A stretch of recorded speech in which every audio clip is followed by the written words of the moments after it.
આપણે પ્રાકૃતિક ખેતી અને પ્રાકૃતિક ખેતી પણ એની અંદર પણ ઉદ્દેશ માન્ય વડાપ્રધાનશ્રીનો એક જ છે કે આજે આપણે જે ખાઈ રહ્યા છીએ, જે રાસાયણિક ખાતરના કારણે આજે આપણી જમીનનું સ્વાસ્થ્ય પણ બગડે છે, સાથે સાથે એની અંદર ઉગતા અનાજના કારણે આપણું સ્વાસ્થ્ય પણ બગડી રહ્યું છે. અત્યારે આપણે ઘણા બધા કિસ્સાઓ એવા જોયા છે કે જેમાં નાની ઉંમરે ઘણા બધા રોગ, કેન્સરથી માંડીને હાર્ટ એટેકથી માંડીને ડાયાબિટીસથી માંડીને ઘણા બધા રોગ આપણને એક દશકો, જેને કહેવાય એક દશકાથી પણ વધારે નાની ઉંમરના લોકોને થવા માંડે. બાકી અહીંયા બેઠેલા ઘણા બધા વડીલો છે, એ લોકો 50-55 વર્ષ સુધી તો કોઈ જાતના ટેસ્ટ કરાવવાનું મગજમાંય નહોતું આવતું.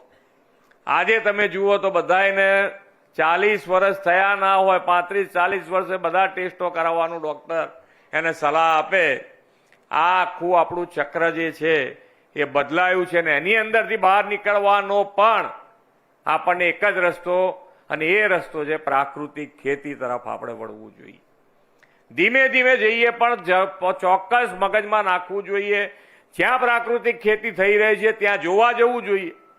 એક પણ રૂપિયો નાખ્યા વગર ઓછામાં ઓછા ખર્ચે સારામાં સારી ઉપજ આ પ્રાકૃતિક ખેતીના કારણે થઈ રહી છે. વડાપ્રધાનશ્રીએ જે મુહિમ ઉપાડી છે એ મુહિમના અત્યારે આપણા રાજ્યપાલ પણ ખૂબ સારી રીતે આ મુહિમનો આખા ગુજરાતમાં વ્યાપ કરી રહ્યા છે. અને એના કારણે તમારે બધાએ જ્યાં જ્યાં પ્રાકૃતિક ખેતી જે ખેડૂતોએ અપનાવી છે ને એના લાભ એમને શું થયા છે એ તમારે અચૂક જોવા જોઈએ, જેથી કરીને તમે આજે નહીં તો આવતીકાલે પ્રાકૃતિક ખેતી તરફ આપણે વળવું પડશે.